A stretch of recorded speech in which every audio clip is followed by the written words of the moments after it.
Good morning, students. We are discussing about the second chapter from your history textbook, that is European colonialism, and this is the last part of our second lesson. This is 2.3 and the fourth final continent which was colonized by Britisher, and that is Africa. We know that student that the Britishers, when they started their journey from the European countries, so they wanted to reach Asia, they wanted to reach India especially. Okay, but when they started their journey, so that time in mid they got some new continent like Africa, America. Okay, and they reached to Africa and they established their countries over there because they got geographical importance of Africa. Africa, it was rich with dense forest, widespread lakes were there, swamp, deserts, and so many mines of golds. So it was favorable for the trading of the Europeans.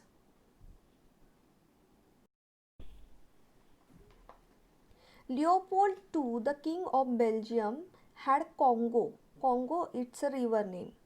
So, Leopold II, the king of Belgium, he had Congo river under his dominance. And he convened a geographical conference in Brussels in 1876. European geographers and researchers had gathered in this assembly. It was decided there to establish an institution which was called as International Association for the Exploration and the Civilization of Central Africa.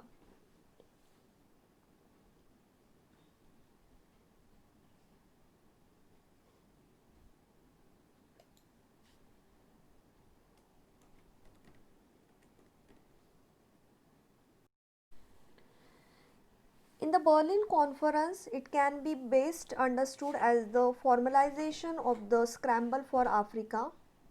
The British coined the term sometimes in 1884, and it has since been used to describe the 20 plus years when the various European powers explored, divided, conquered, and began to exploit virtually the entire African continent.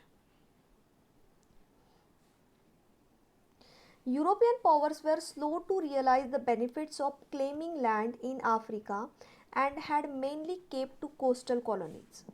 However, in 1884-85, the scramble for Africa had truly begun, and in earnest when the 13 European countries and the United States met in Berlin.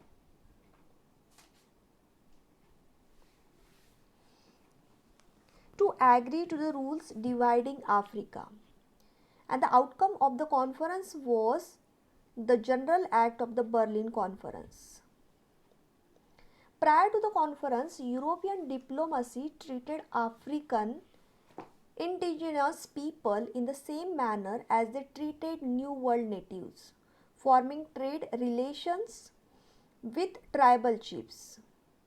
This can be seen in examples such as the Portuguese trading with the Kingdom of the Congo. With the exceptions of the trading posts along the coast, the continent was essentially ignored. This change as a result of King Leopold of Belgium's desire for personal glory and riches. By the mid 19th century, Africa was considered ripe for exploration, trade, and settlement. In 1876, Belgium's King Leopold II announced his intent to fund an exploration of the Congo region. And in 1879, Leopold sent Sir Henry to the area. In the same year, the French began building a railway east from Dakar, hoping to tap potentially huge Sahelian market. That year, the France also joined Great Britain in taking financial control of Egypt.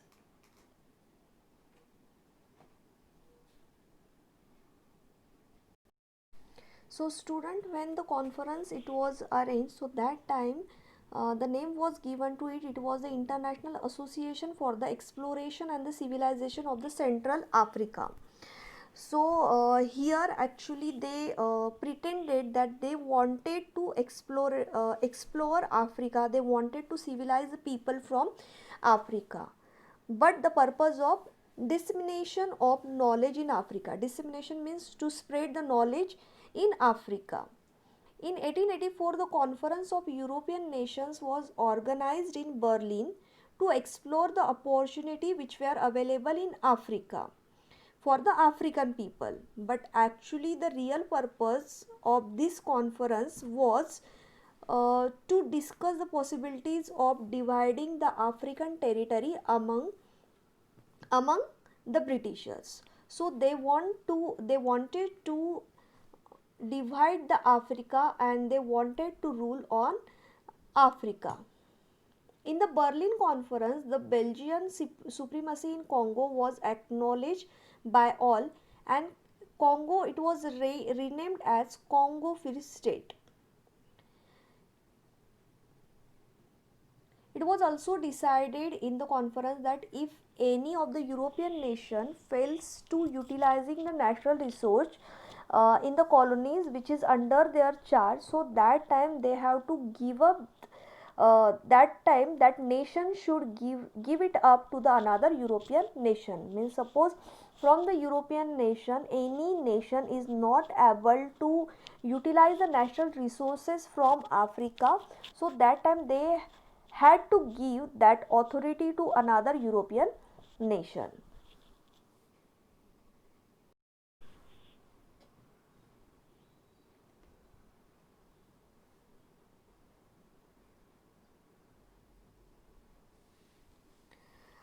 Now student, we are going to see that how the Europeans they started to establish their colonies in the different parts of Africa.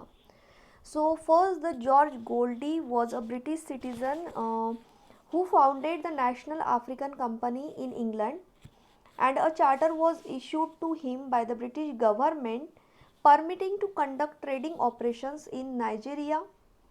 Later the company was acquired by the British government. Nigeria became a colony governed by the British government. Then next is the Chancellor of Germany, Bismarck. He established the first German colony in the western part of Africa in the year 1883, and the name was given to is Togoland. Germany also established its colonies in Cameroon and the Southwest Africa. Next one is France, who established their dominance in Senegal, Gambia and the some part of the north of Congo River.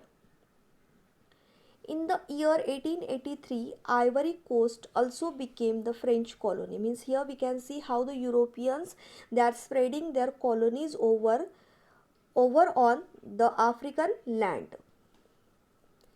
Then the France they acquired the region of Dahomey from Portugal.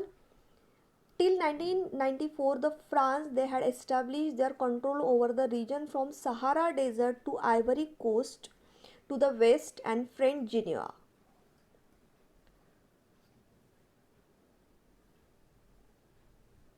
Then the next colony, which was the Cape Colony and the Natal in East Africa, it was held by England, and the Mozambique it was under the Spanish control. England, France, Germany they were interested in the regions of East Africa. These three nations, which three nations? England, France and Germany, these three nations made a pact to protect each other's interest. Means they are going to protect each other's opinion, they are going to favor each other. So according to the Sultan of Zanzibar was given Pemba Island and the coastal region of East Africa, while Madagascar was given to France and the coastal region of North America to England and the south region of Germany. Means here we can see their there is the bonding between them. They decided not to fight between. Instead of that, what we can do, we can just divide African parts among ourselves without fighting, with the mutual understanding. In 1897, Germany took over the East African region from German East Africa Company. England declared Zanzibar, Pemba Island, and the Nyasaland, Malvi as their protectorate. Protectorate means who protect the country. It became to be known as British East Africa. Then next is Morocco, Algeria, Tunis, Tripoli, uh, and Egypt. All these were the part of north region of Africa. In the year 1830, the France had already established control over Algeria. Italy, France and England, they wanted to occupy Tunis. That is also the one of the part of Africa. And in this competition, the France was successful and got the hold on Tunis from its Turkish Sultan. Thereafter, the France took hold of Morocco as well. Italy conquered Tripoli and Cyrenaica. So student, here we can see the scramble for Africa. Scramble means the partition of Africa or the conquest of Africa. It was the invention or the occupation, division and the colonization of the African territory by European powers during a short period known to the historian as the New Imperialism. In 1870, only 10% of Africa, it was under the formal European control. But if we talk about 1914, so it had increased to almost 90% of the continent. Means 90% of Africa's part, it was under the control of Europeans.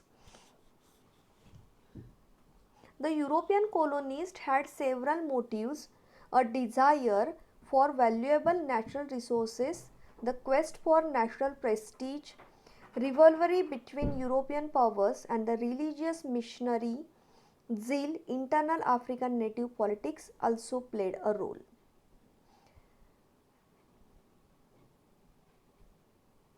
So by 1840, European powers had established small trading posts along the coast, but they seldom moved inland, preferring to stay near the sea. They primarily traded with the people of the continent. Large parts of the continent were essentially uninhabitable for Europeans because of the high mortality rates from tropical diseases such as malaria. In the middle decades in the 19th century, European explorers had mapped areas of East Africa and Central Africa which was favorable for them to stay. So here we are talking about the colonialism of the different part of Africa. So now the next one is now here student see that England and France both they wanted to gain hold over Egypt. So that time the British they built railways from Alexandria to Cairo. Suez Canal joined Mediterranean and the Red Sea. It was built under the supervision of French diplomat Ferdinand de Lesseps. In the beginning, Egypt was less interested for the expenditure for this project. Now the expenditure for the Suez Canal it was got so increase, that's why the Egypt they had to take the loans to complete that project, and it became impossible for the Egypt to repay even the interest on the loan. So now the Egypt they put up the shares of Suez Canal Company for sale, and England they purchased these shares, and that's why they got the ownership on that company, and they got the ownership of the Suez Canal. Now Egypt became independent in the year 1922. Now next is Sudan, which was a north country of Africa, and it was south of Egypt. So it was the vassal state. Vassal state means the country or the state which is controlled by a more powerful country, and has to provide the military support or pay the money when it was needed or when it is needed. So it became the vassal state of Egypt. England, by the virtue of the Egypt being deemed as British protectorate, had also assumed the same role in Sudan. Sudan was very important for England because of the Nile River. We know that that is the longest river of the world, and that is the lifeline of the Egypt, and that's why the Sudan, it was the important part for the Britisher, for the Europeans, which this Nile River, it originates in Sudan, and that's why they wanted to that's why they wanted hold of Sudan. England, without paying heed to the local opposition, they established its supremacy over Sudan. To facilitate the moving of British army in Sudan, the British began to build a railway track from Uganda to Sudan. France accepted the England's claim on Sudan and in exchange asked for some facilities in the western parts of Africa. So next part of Africa is Cape Colony and the Natal, which is the southern part of Africa. Both these parts were under control of British. Orange Free State and the Transvaal were under Dutch control. Gold mines were discovered in Johannesburg, and because of this, it attracted European nations to South Africa, and this resulted into England's decision to consolidate its colonies in the southern region and name it Union of South Africa. So because of these gold mines, what happened, Europeans, all they now they got attracted towards the Johannesburg, which was in South Africa, and because of these mines, this uh, England, they became more strengthened. They became more powerful.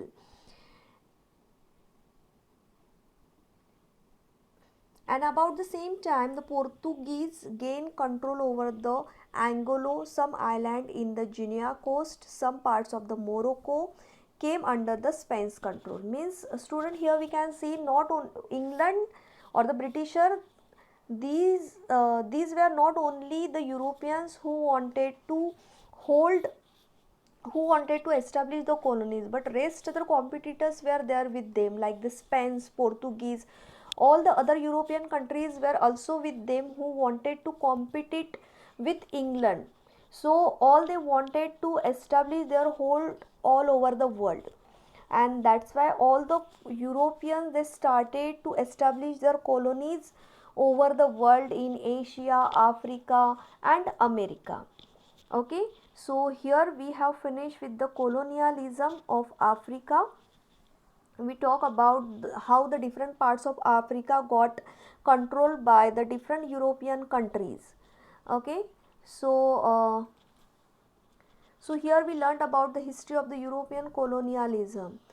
Now in the next lesson we are going to learn about the influence of this European colonialism in India. So in the next lesson we are going to talk about only of colonialism in India. Okay, so what were the influence of this colonialism in India, we are going to see. So here we have finished with our second chapter. Thank you and have a nice day.